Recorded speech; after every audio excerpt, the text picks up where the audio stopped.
Drake's 20-year obsession with Rihanna. That's what the title reads. The new one that Deleted just dropped. So we're going to check it out. It's a lengthy one, so I ain't going to waste no time. We're going to pop right in.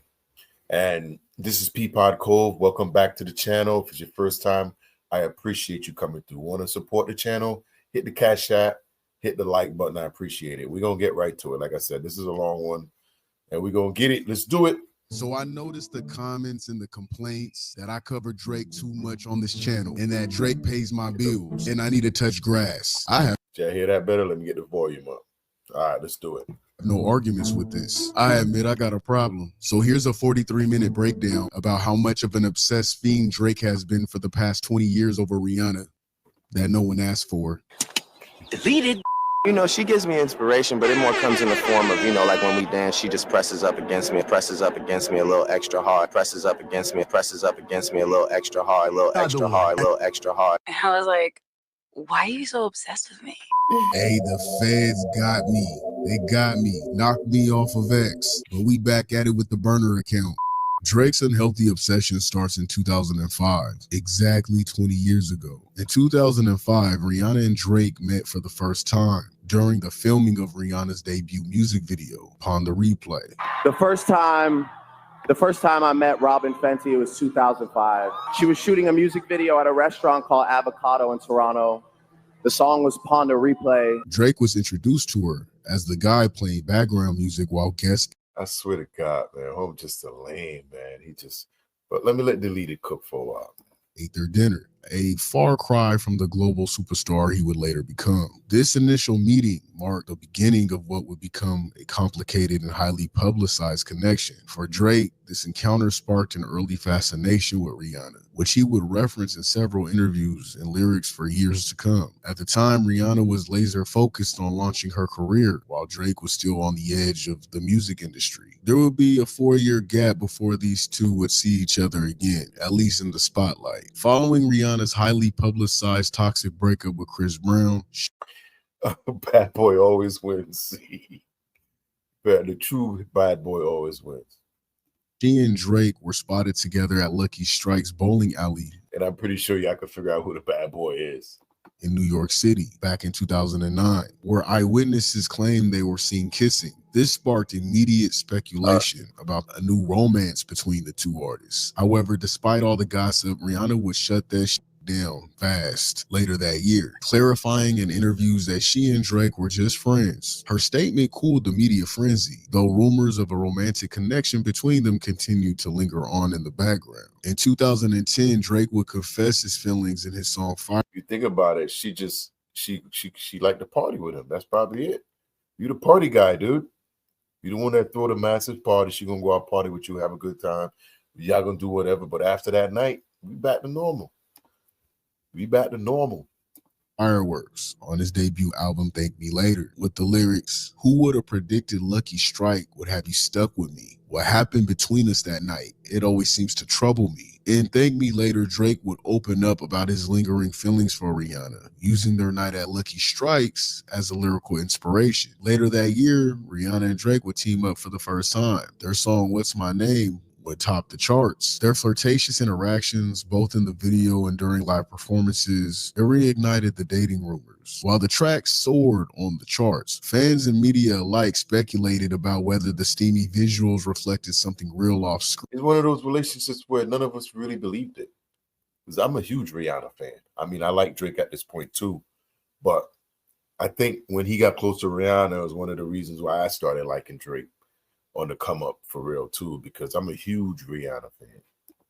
Green, or was it all just for fun? Later, Drake gave an awkward yet brutally honest interview about his feelings for Rihanna, one that probably sealed the deal on her never taking him seriously. It was a little embarrassing, I'm not gonna lie. He laid all his emotions out, admitting to feeling used and essentially handing Rihanna all the power in their dynamic, basically coming off. I thought he got the mustard there for a minute. I was looking at it like, oh, he got the yellow mustard.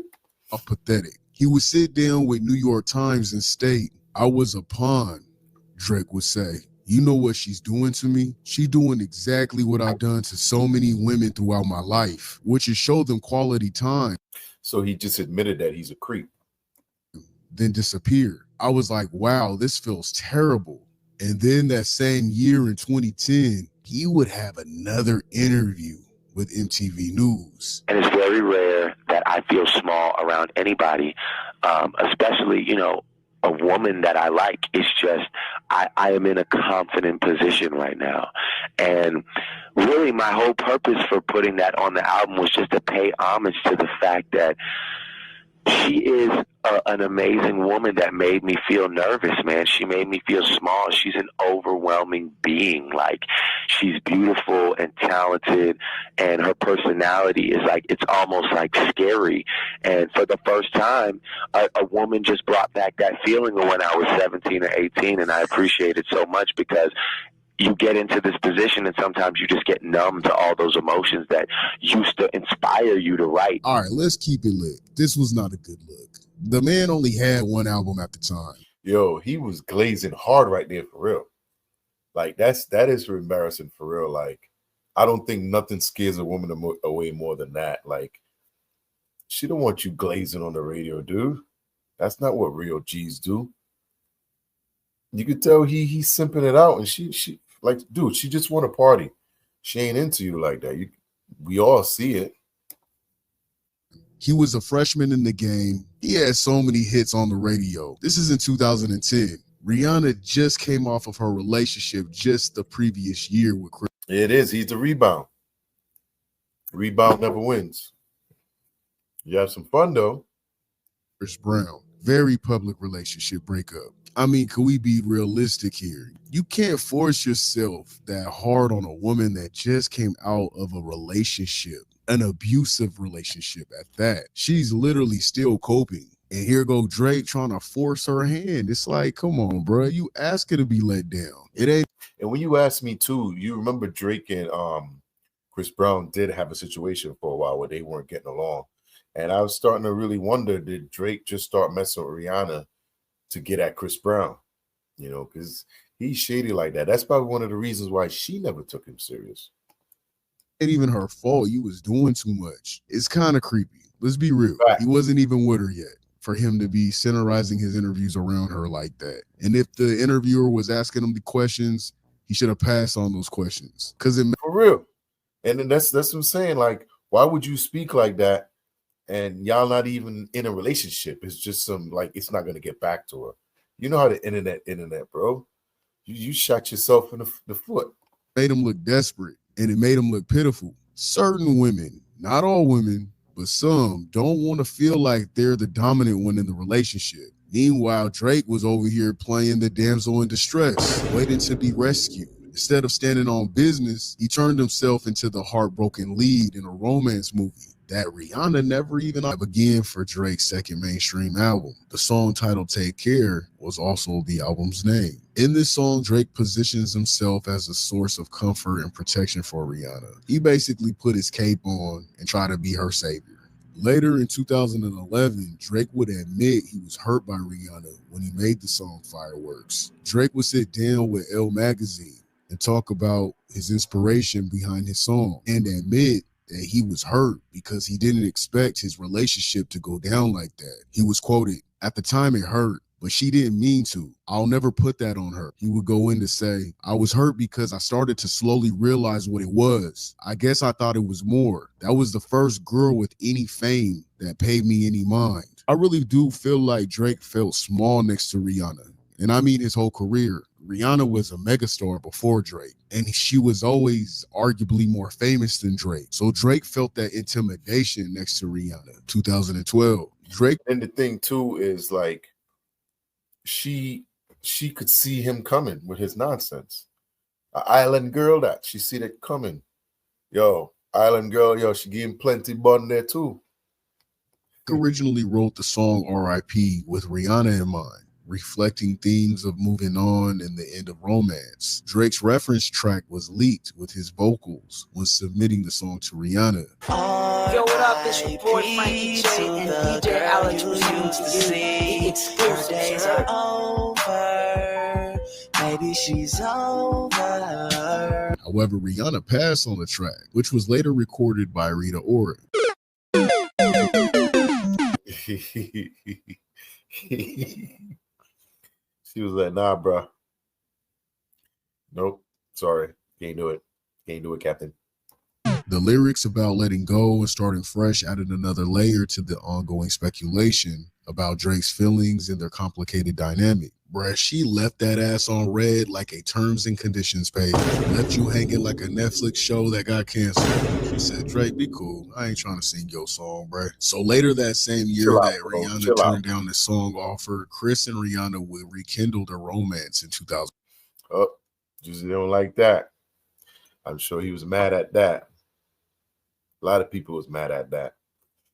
This was one of those relationships that was controlled by certain people in Hollywood in the music industry. I remember when this happened, and it was a big blow towards the industry because people looked at it as the next hip hop or black couple, like the Beyonce and Jay-Z.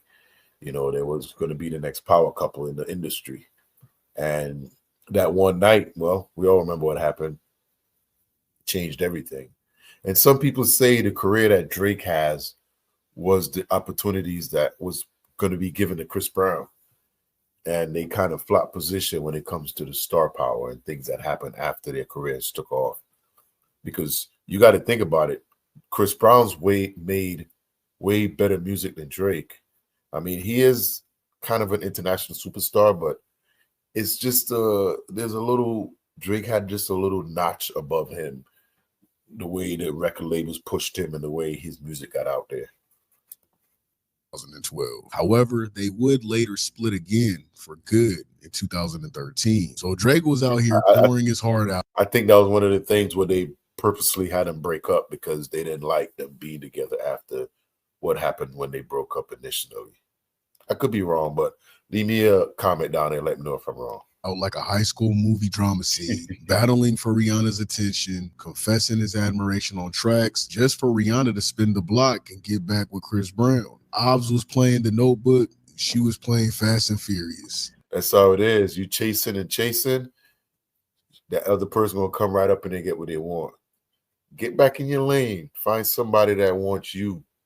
Bruh really proved that nice guys don't just finish last. They finished writing a whole album about a girl who left him on red. Also in 2012, 2 Chainz and Drake teamed up for a collab, and Drake wasted no time dissing Rihanna. I'm guessing he just found out Chris and Rihanna were back on and couldn't help but air out his feelings. But instead of acting like he cared, he made it seem like Rihanna was just a hit it and quit it type of thing. All that looks like what's her name? Chances are it's what's her name. Chances are if she was acting up, then I fucked her once and never fucked again. She could have a Grammy. I still treat her ass like a nominee. Just need to know what that like. So one time, it's fine with me. With repeating the lyrics, what's her name? It was a wordplay subliminally shot to Rihanna since their first song together was What's My Name? Bringing up that she could have a Grammy insinuates this as being Rihanna as well, because she had won a Grammy the same year for her contribution to Kanye's All of the Lights in 2012. And she was already a Grammy winner from previous years, Drake being in his sophomore album. Yo, that's why you can't mess with Drake, man. He's just too petty. Because anything he gonna put you in a song for some stupid stuff. And to me, I mean, is he right? Let me know down in the comments. How y'all feel about when he writes about his relationships and put him in a song like he's dissing Rihanna now? How do you feel about that? I mean, he is a rapper. So I guess fair game, fair use. I don't know how that works. Let me know. Album phase and not linked to any other Grammy-winning artist at the time implies that this bar was definitely a direct jab at Rihanna. So that brings us to June 2012. Tensions exploded at WIP nightclub in New York City. The rumble between Drake and Chris Brown's entourages reportedly stemmed from their shared history with Rihanna. The dispute escalated into a chaotic battle-throwing challenge, injuring several people, including bystanders. The incident became a media frenzy and marking a dramatic low in Drake's. Yeah, I remember they had a real battle back going on for a minute, and she was right in the middle of it. I think that's kind of what it came down to, if you really ask me. Don't fight over no woman, guys. Move on. There's plenty more. public feud with Chris Brown. Chris Brown ended up being wounded on his chin, which he still bears those scars to this day. In 2013, Drake would make an appearance on The Ellen Show. Drake openly admitted that he and Rihanna had their moment, confirming the long-standing rumors without offering many details. He's like a snitch, yo. And when you see this shit going on with all the lawsuits and stuff, you realize how much a bigger snitch he is. Yo, he gonna tell everything, man. He don't keep no secrets. Yeah, great girl. We had our moment, and always support and have love for her, and yeah. A little nervous. Okay. And in 2013, Drake would address the beef he had with Chris Brown during a radio interview with Elliott Wilson. I know Chris Brown's been around doing press, and like your name comes up. For the media and like for any media outlet that listens to this interview, like don't ask me shit about that man when I come up there. You know what I mean? Yeah. Like, and leave that man alone. You know.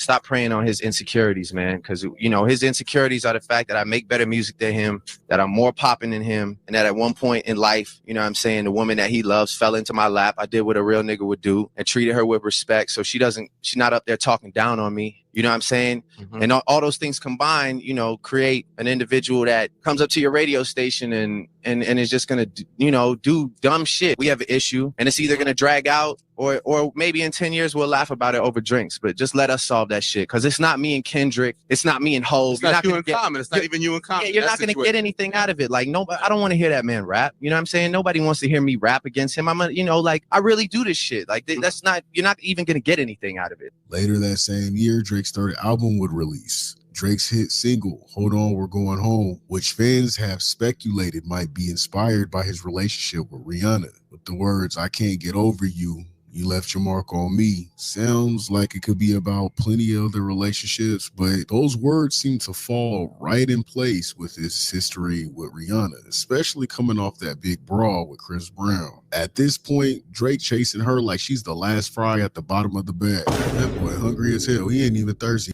For real, man. He's hungry for real. He ain't gonna give up though. He ain't gonna give up. I mean, he's clearly chasing something he already know he can't have, but she's the type of chick, she'll call him and he'll go running. Like, she got him wrapped around her finger. But she used him to party. When it's time to party, she won't get up. We're gonna go hit a few parties. And that's what you do. You love the party, you got the party music, everything. You got probably some Diddy juice, I don't know, whatever she got over there, but she let her party with you. She just don't feel like anything serious with you is worth the time. That's what I see. He hungry for it.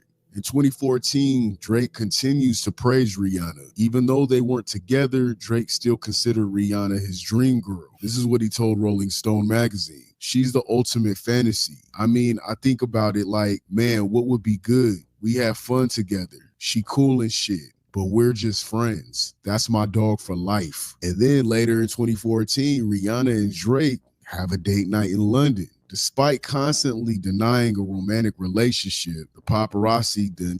Look at that look. Look at that face. Look at that face right there. That right there. Oh. Oh.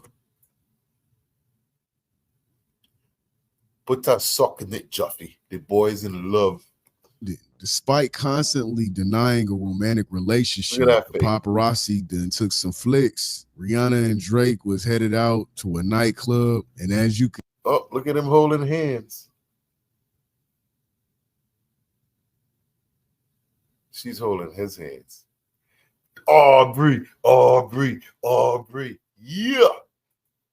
And they say it wasn't real. Could see they holding hands in the whip. I mean, there's obviously chemistry there. And honestly, I think Rihanna was just playing mind games with this dude. It's obvious because she keeps denying the fact they ever had anything, but then you got pics like this of them going on dates and shit. The following year, in 2015, Rihanna would put those rumors to rest, denying it. Man, love me some Rihanna, boy. The red hair, I've been a Rihanna fan for years. Because we both island people. Barbados, Tobago. I ain't from Trinidad, Rihanna. I'm from Tobago. I know you don't like Trinity people. I'm from Tobago. But anyway, I love my sister right here. Any romantic involvement with Drake during an interview with Vanity Fair. She clarified that her last real official boyfriend was Chris Brown, making it clear that she didn't view her... Dude, that's gotta be one of the biggest burns right there. Like, she doesn't even acknowledge any type of relationship. That mean you were basically the rebound, to get over Chris Brown, to move on to either back to Chris Brown or the next step. Like you claim yourself to be the party guy, right? So be the party guy, party with her, and then let her go. That's kind of what you're known for. You're the party guy, and that's what she see you as, the party guy. So enjoy it and move on. Last real official boyfriend was Chris Brown, making it clear that she didn't view her connection with Drake as a serious relationship. I know that pissed him off. She gets in the magazine and says her last real relationship was with Chris Brown, the same dude he just got into a brawl with only 2 years before. Yeah. That had to hurt. Despite her straightforward statement, speculation continued to swirl, pretty much because of the frequent collaborations and public appearances and Drake's lyrics in his music. Meanwhile, let's not forget about the 2014 Rolling Stone interview when Drake referred to Rihanna as his ultimate fantasy. Despite his repeated public declarations, Rihanna maintained that they shared no romantic relationship, highlighting the disconnect between Drake's feelings and her perspective. She said, nah. Wow. It's not what it is. I don't know what he talking about. It's insane. It's a little crazy. It's a little, like, I don't know who's lying here. You know what I'm saying? At this point, it's like, what? We all know it's Rihanna. Come on, man. Like, it's no denying there's chemistry or was chemistry there. But let me ask y'all a question, because I used to always wonder, like, why is Drake coming at her so hard? And you got to think or wonder, what do they talk about when they're amongst themselves? You think she's whispering sweet nothings in his ear? Aubrey, I love you. Aubrey, it's big. Aubrey, it's good. And then when they leave, I don't know you, nigga. You know what I'm saying? Like you think that's what Riri's doing to him? Because he does it to chicks. Oh, I love you, girl. And then once he leaves, he's I just playing. Nah, I was on the road, girl. I'm gonna be back. You think that's what she's doing to him? It's possible. If she's telling him behind closed doors, yeah, we cool, blah blah, whatever, because he did say we were friends. He did come out and say that. But to basically go in the public, because at the end of the day, you know what? She does have an image to protect, and she don't want him on that image for some reason.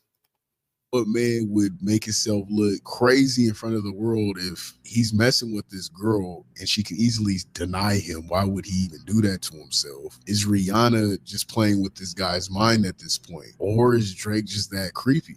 Is he one of those guys that don't take no for an answer? So later that same year in 2015, Drake would release, if you're reading this, it's too late, his song Jungle explores themes of longing and relationships and possible hints at unresolved feelings for Rihanna. The song opens with a melodic tune and a singer singing "Rock Me Real Slowly, Put a Bib on Me. I'm just like a baby drooling over you." It paints a picture of Drake completely surrendering himself, as if he's saying he can't control his feelings, highlighting the pathetic yet relatable aspect of one-sided love. The drooling metaphor isn't just about lust, it's about craving her attention, knowing he can't have it. Our relationship changed, that or it never existed. Isn't that what life is, though? Everybody wants something they can't have.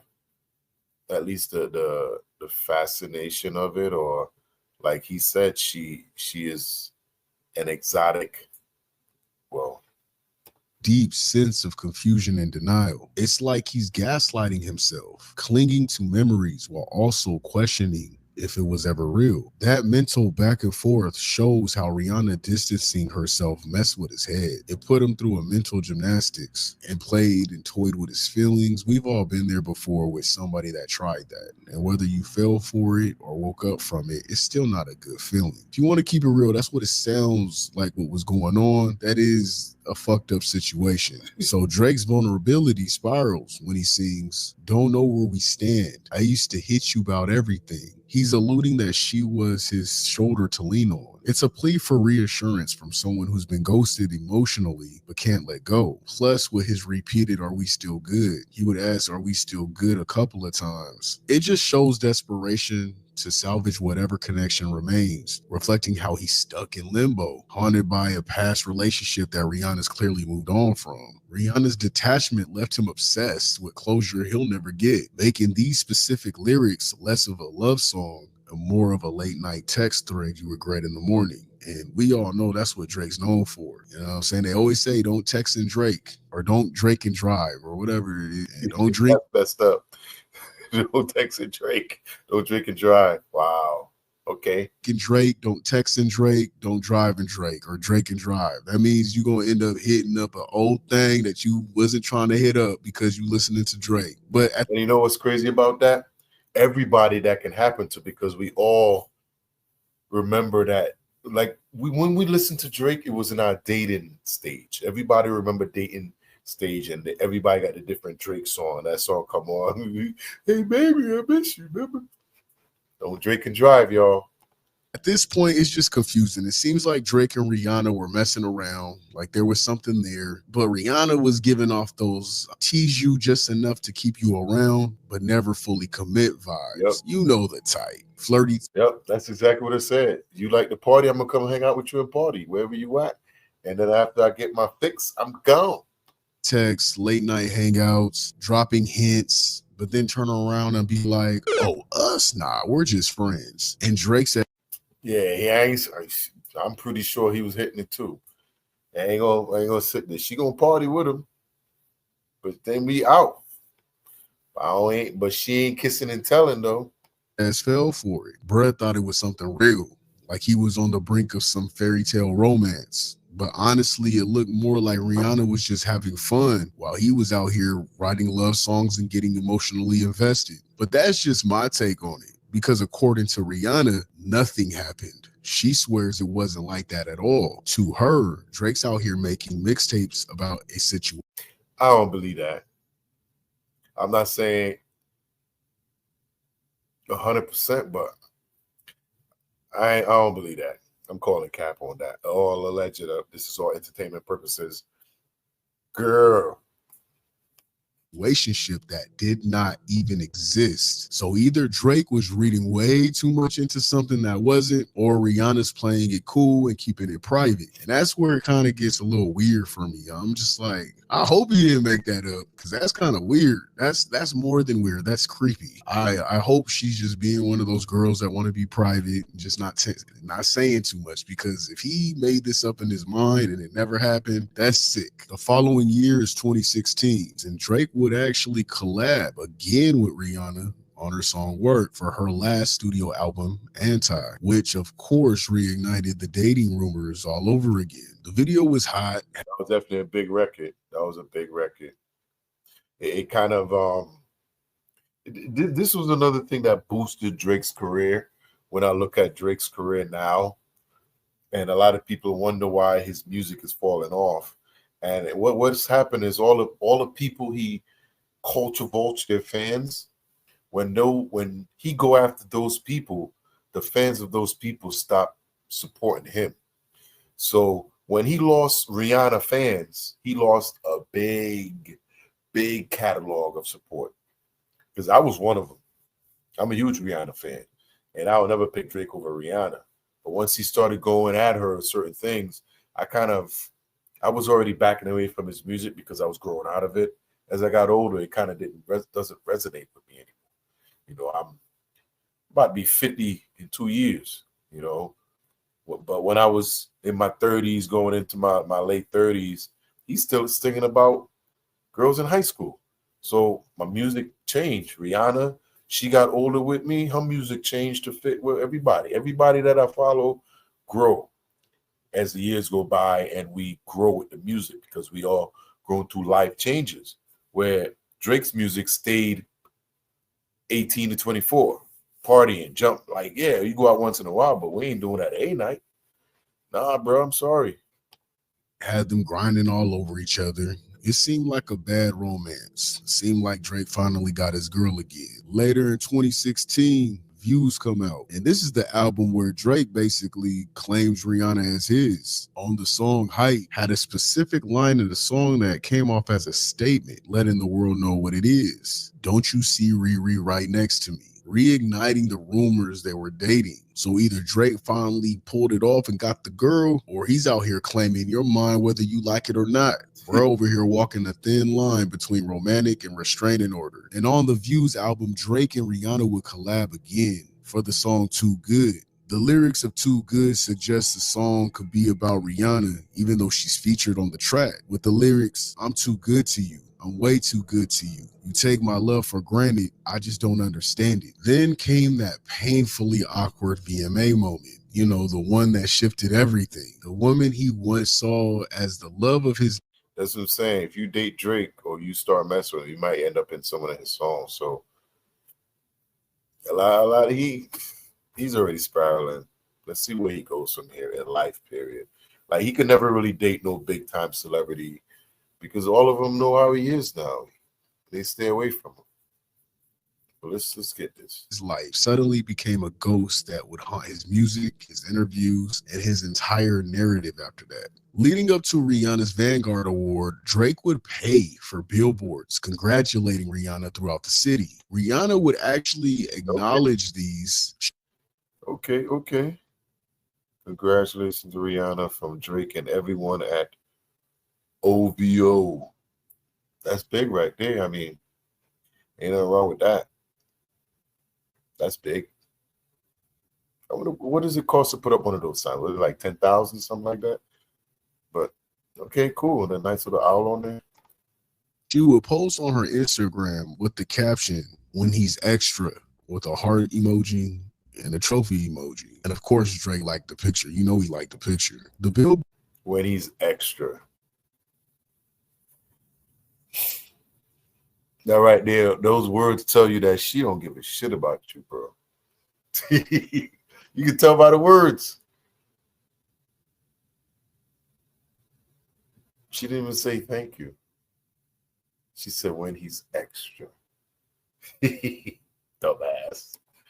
Board said congratulations to Rihanna from Drake and everyone at OVO. So as a surprise guest to present Rihanna with her award, Drake took the moment to pour his heart out in a lengthy, heartfelt tribute, publicly professing his love to her, what he saw as a grand romantic gesture. Rihanna would later describe as uncomfortable, turning what Drake likely thought would be a fairy tale moment into an awkward, cringeworthy memory she wanted to forget. She's someone I've been in love with since I was 22 years old.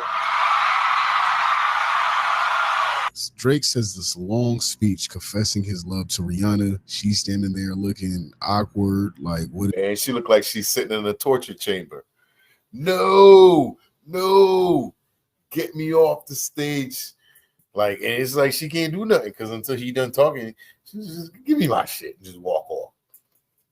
Is going on. He made the moment about him and her instead of her career. He just kept gushing over her. She looked mad uncomfortable, man. That is crazy. And then when he finally gave her the award, he would go in for a kiss that gave everybody that was watching secondhand embarrassment because she curved him and he had his tongue all out. He was really trying to kiss her on national TV and she did not. Yo, that's some embarrassing shit right there, right? Look at that. That's some embarrassing shit. That's definitely some embarrassing shit. Like, and the thing is, it's like, yo, if she has not been acknowledging you as a boyfriend or anything to whenever this acts, why would you try to kiss her on live TV? Right? But you know what? At the end of the day, shoot your shot. However, that's a little cringe, dude. That's a little cringe. No, look. Let's go back. kiss that gave everybody that was watching secondhand embarrassment because she curved him and he had his tongue all out. He was really trying to kiss her on national TV and she did not let that happen. It was weird. It was uncomfortable. That public rejection wasn't just embarrassing. It was scarring. Following year, 2017, Drake's More Life album would drop.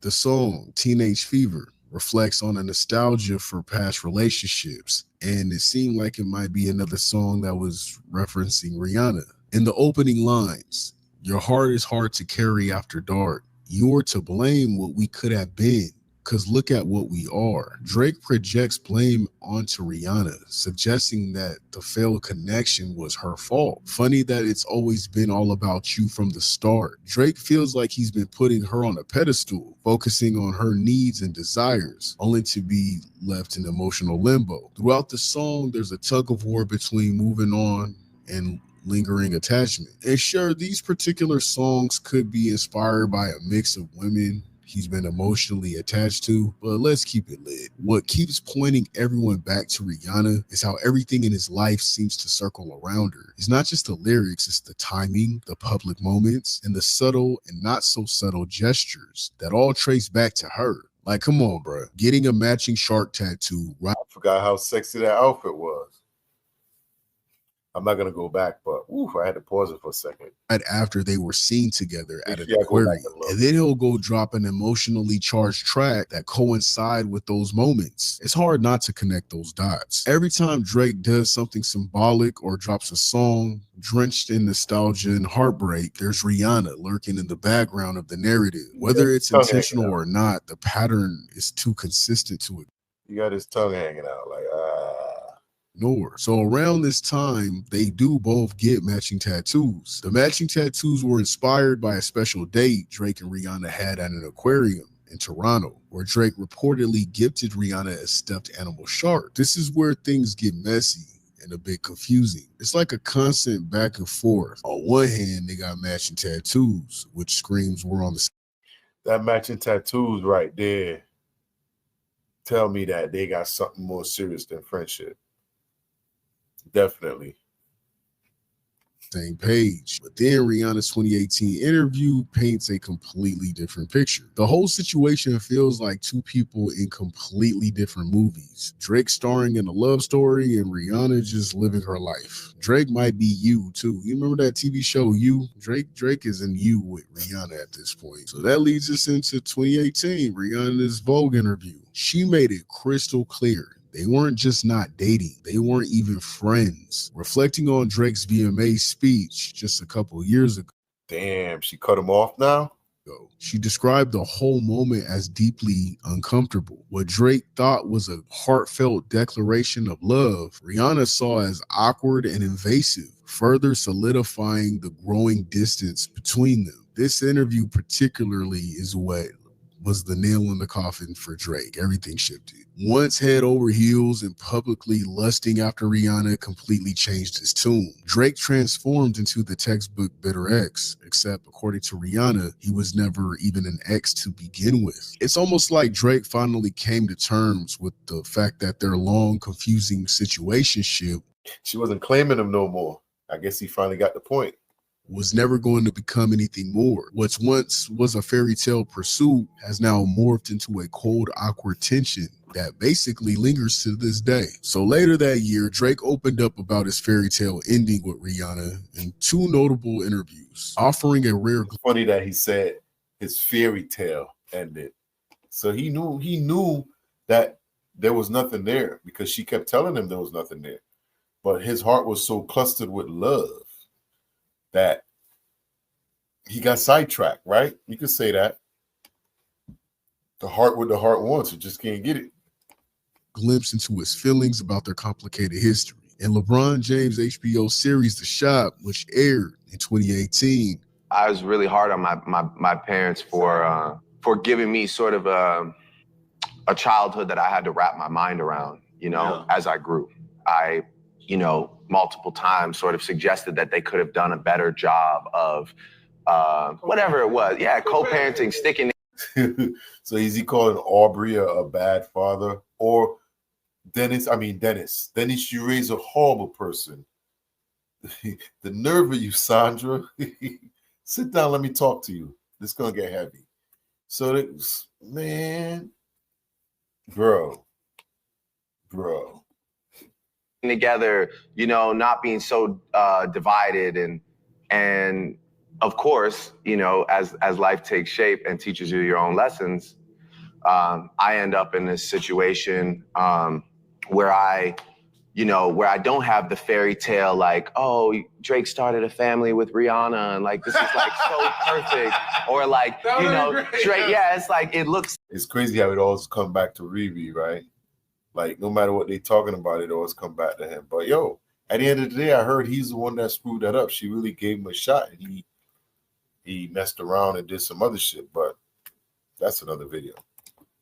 So good on paper. I wanted that too. Well, I mean, and I didn't get it too. By the way, I wanted that too. All right, I just gotta highlight how wild it is that Drake was asked a question about his parents and how they weren't together. Yeah. And how was it like growing up as the only child, and if it bothered him, was it hard? Pretty straightforward, right? But somehow his answer turned into his fairy tale with Rihanna never happening.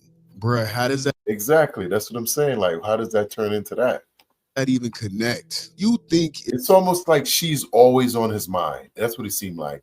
You're always on my mind. You're always on my mind. He got her on his mind forever, ever. And that shit hurts, it seemed like it. Get some cereal, Drake. Get some cereal right there and put some milk on it. if he wanted to reflect on family dynamics, he'd bring up his actual baby mother, the woman he actually shares a son with. But nah, instead he went, damn, deleted. You're cooking his ass, boy. For real. Like, how come he never bring up his child's mother or anybody in his personal life that he can have a real relationship with? Why was he always chasing something he knew he couldn't have? Well, I guess maybe he thought that his career was big enough where he can pull whatever he wanted to. But like K-Dot said, you can't fake a lane.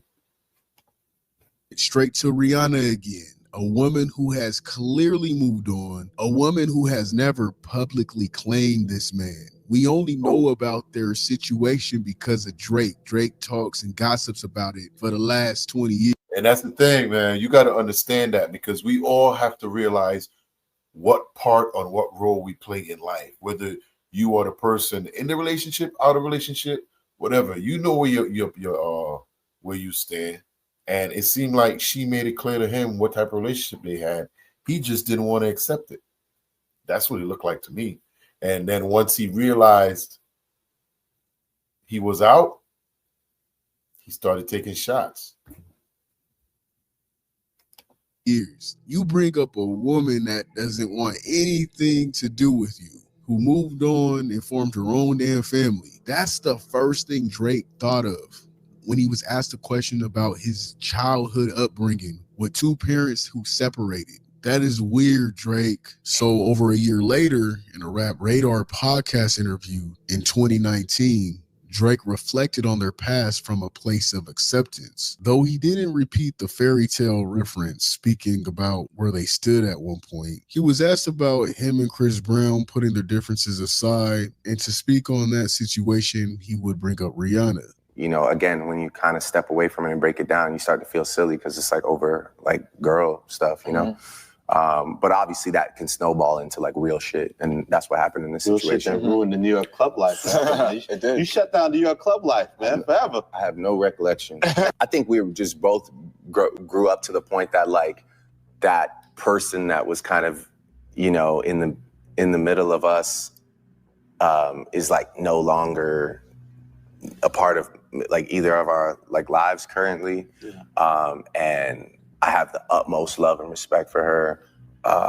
I think of her as family more than anything. His words suggested growth and a shift toward mutual respect, despite the history between them. Fast forward to 2020, Drake would drop Dark Lane demo tapes. The track Not You Too would feature Chris Brown. In Not You Too, Drake pours out a mix of heartbreak, betrayal, and resentment, emotions that many interpret as directed towards Rihanna, especially given their complicated history. with lines like, first time in a long time, hurting deeply inside, highlight how deeply affected he feels by this emotional roller coaster. The repeated use of the word trust is especially telling. He's left with betrayal, questioning how someone he felt he invested so much time in could hide her true feelings from him. But what takes the pettiness and spite to another level is Drake's decision to feature Chris Brown, Rihanna's ex, on the background vocals. Given their complicated triangle, this inclusion feels like a calculated move rather than a coincidence. Man, that has petty-ass Drake written all over it. It was obviously a jab and it was obviously a diss just having Chris Brown on a track like that. It's as if he's saying, if you won't come back to me, I'll work with the one person you least expect. Drake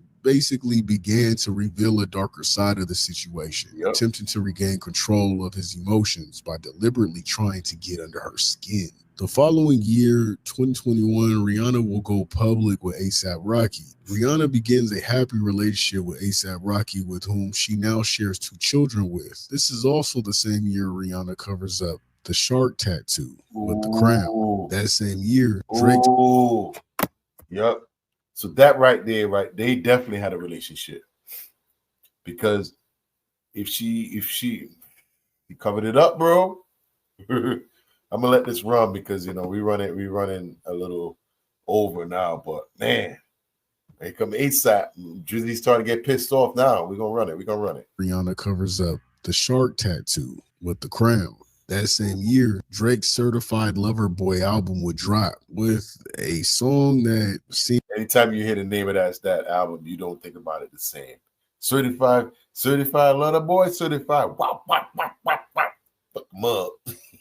like was directed straight towards Rihanna. Fucking fans feel like the ultimate confession, pulling back the curtain on a relationship that was publicly denied but privately significant. Throughout the song, Drake sounds like a man airing out the truth about a complicated and messy love story. While Rihanna publicly downplayed their connection, Drake hints that things were much deeper than what was portrayed, and low-key calling her out for pretending otherwise. I was out here fucking fans, I was shameless, acknowledging that his actions played a role in their fallout, especially when the whole entire... That's what I'm saying. He cheated. He started messing around doing things, and maybe she gave him a test and he failed.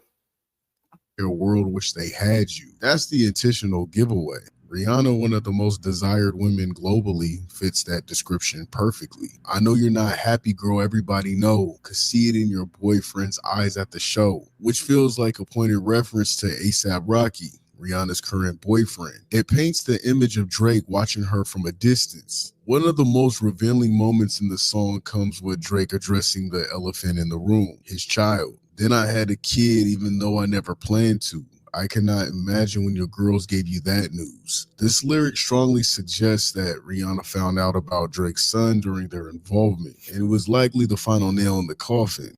Or his daughter.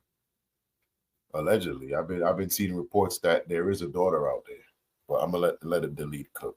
Drake seems to be acknowledging that his personal choices, sleeping with fans, keeping major life events. And then the thing too is, I'm sure when she finds out like what type of person had the kids, what type, she was basically somebody in that type of industry. So for some people, especially women, they don't want to know that that's the type of people you're putting yourself around to procreate. And she don't want to have all these dudes running around with baby moms and shit. I don't know what A$AP Rocky is. I never checked into him, but I'm assuming he doesn't move like Drizzy. It's hidden that cost him a chance at something more, but he flips the narrative too, implying that Rihanna's distance wasn't just about the mistakes, it was about how she publicly acted like they were never anything serious. Cover up a lot can't cover up your soul. A potential jab at covering the matching shark tattoo that they once shared, a jab at her trying to cover up their relationship, as if Drake is saying you could erase the ink, but not what we had. And while Drake repeatedly reflects on his missteps, there's an underlying bitterness, like he's frustrated she's rewritten their history. Now we're at the following year, 2022. Who could forget the infamous meme of Drake looking at his phone? Drake was seen looking at his phone during the Raptors versus Heat game. Yo, it almost looked like that's what he was really looking at. But you know what though? With the way the algorithms work now too, you can kind of tell what he was watching when everything hit for real. At the same time, Rihanna announced her pregnancy with ASAP Rocky. This led to speculation and jokes across the world. Everybody felt that that was the moment that Drake found out about the pregnancy announcement, where he looked bothered. He looked like he was upset. He wanted to cry right there.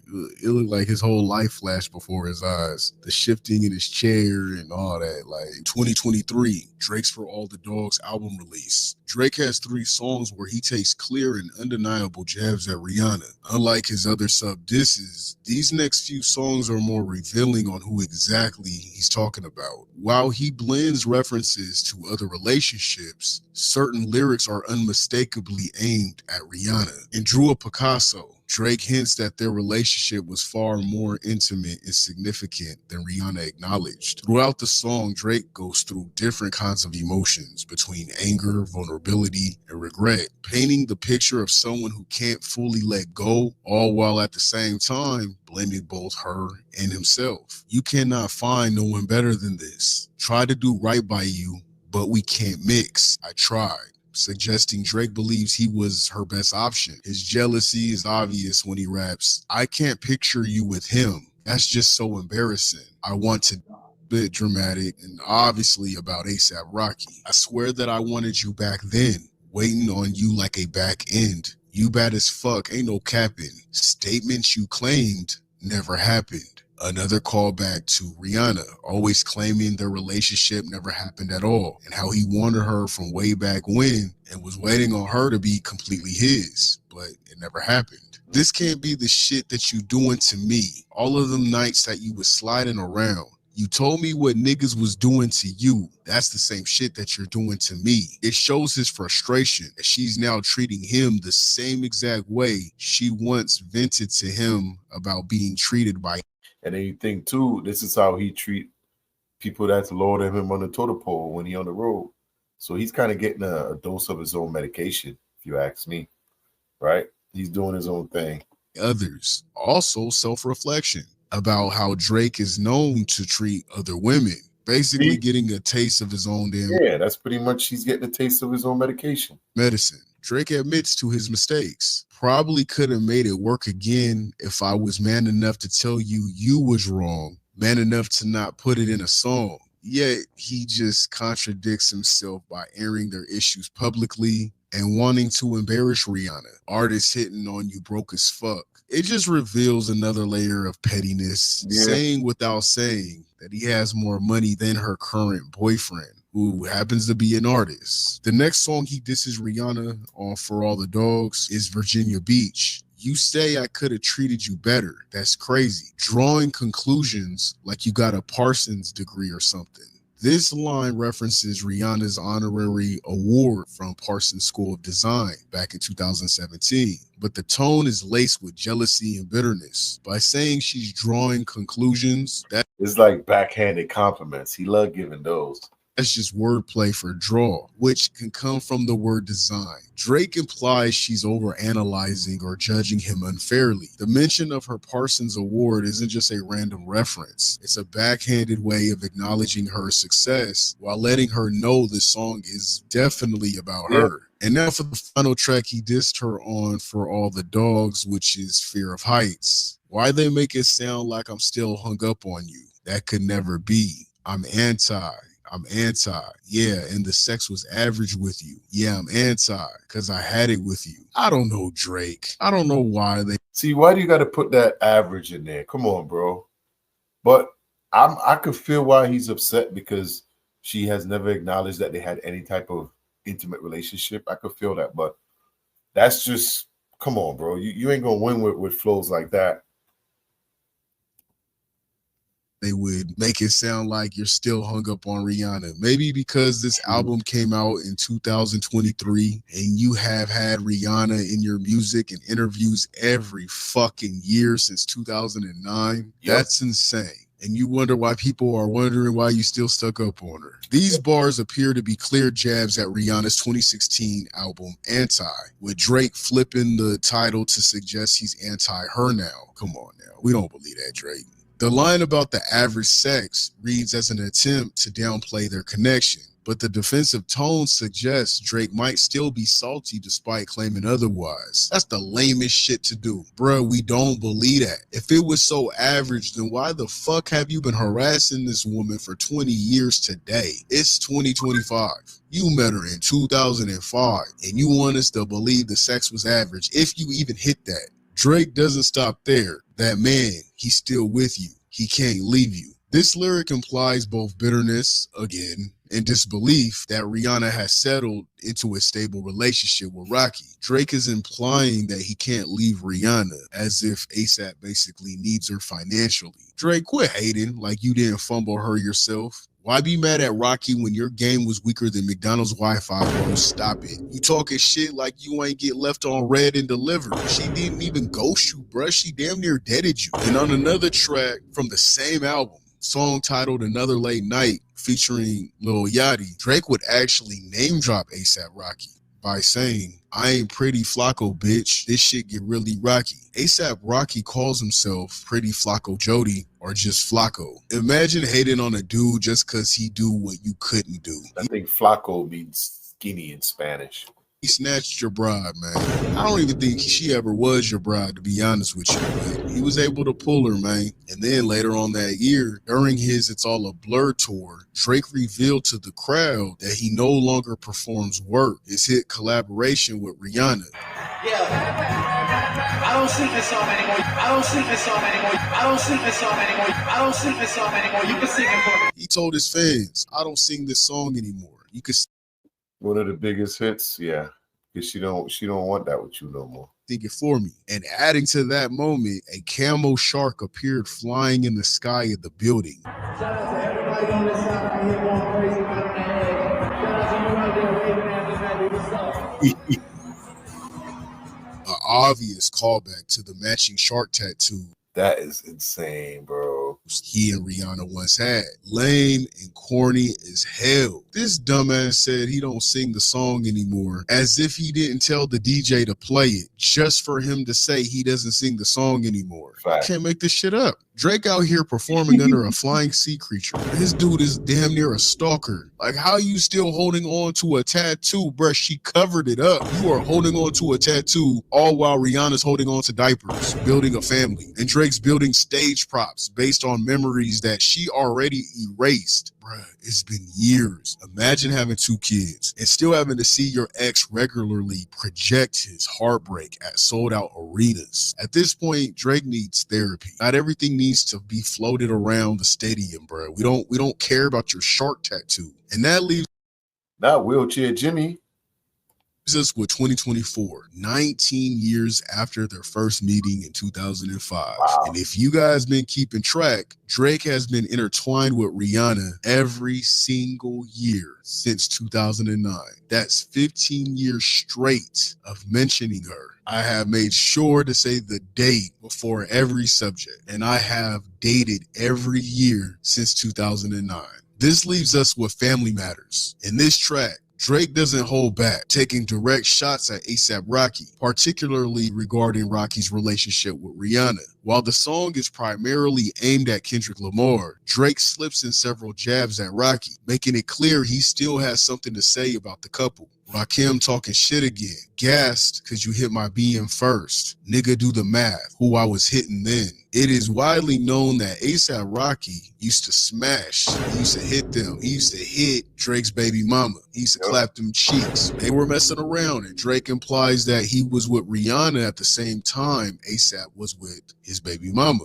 And then Drake even goes into name dropping Rihanna's last name, saying Smokin' Fenty. Drake continues to mock ASAP Rocky's rap career, reducing him to a fashion icon who's better known for his outfits than his music at this time. Wow. They talking about your fit again is a direct jab at Rocky's reputation in the fashion world, implying that no one takes his music seriously anymore. Drake also targets Rocky's family with Rihanna, suggesting that having children is the only way Rocky could stay relevant. Probably gotta have a kid again before you think of dropping any shit again. This lyric, dude, that shit, that shit is not aging well, bro.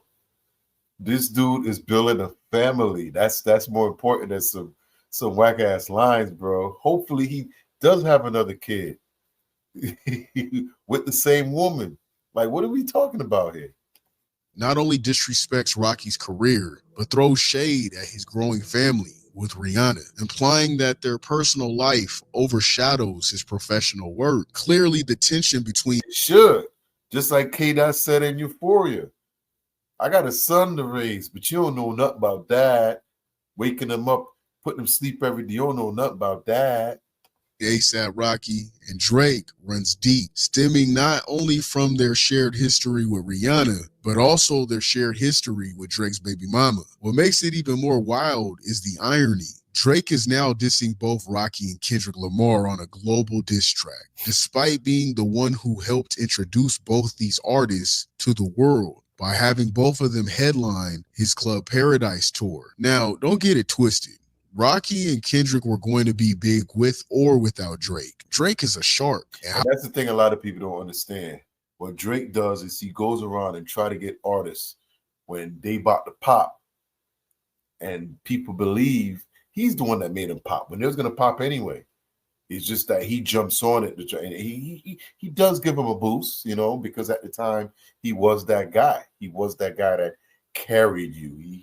He would bring everybody over the edge. Hops on waves. That's how he stayed relevant all these years, by riding the up-and-coming artist wave and usually knocking them out the way after using them for his album and overshining them on the tracks. Yep. This didn't work with Kendrick. Just like what he's doing now with the Party album. Outshining him, pick out his stuff, put his stuff in.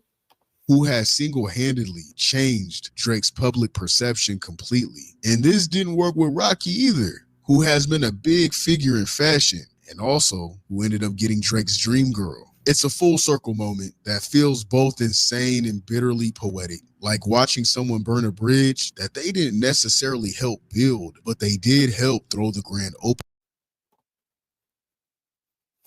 Yeah, I'm gonna cut it right there. Y'all could, this is a longer video than I normally do. Y'all could go finish watching it. Deleted was cooking there. I'm gonna leave his link down in the description. Y'all make sure y'all like, subscribe. Y'all want to help support the channel, hit the Cash App. I really appreciate it. I'm going to end it there. This is a longer video than I normally do, but Deleted was cooking all the way through that video. I had to make sure I get to at least 2024. And we all see that was Drake. And all the shady deals, all the shady moves he made through life, why he doesn't end up with the girl or the woman, and instead of him look at himself in the mirror and try to figure things out, he reaches out at him and bashes him for starting a family, for doing things normal people do. Well, you can sit in the club and stay in the club if you want, Drizzy, but it ain't going to work out for you later. That single life, at some point, if you want to be happy, man, you got to give it up, get off the road, start rapping about things in your life and not what happened 15, 20 years ago. But right here, I'm going to have another video for y'all. If you're still here, make sure you subscribe, share the video. I appreciate you. Peapod Cove, I see y'all on the next.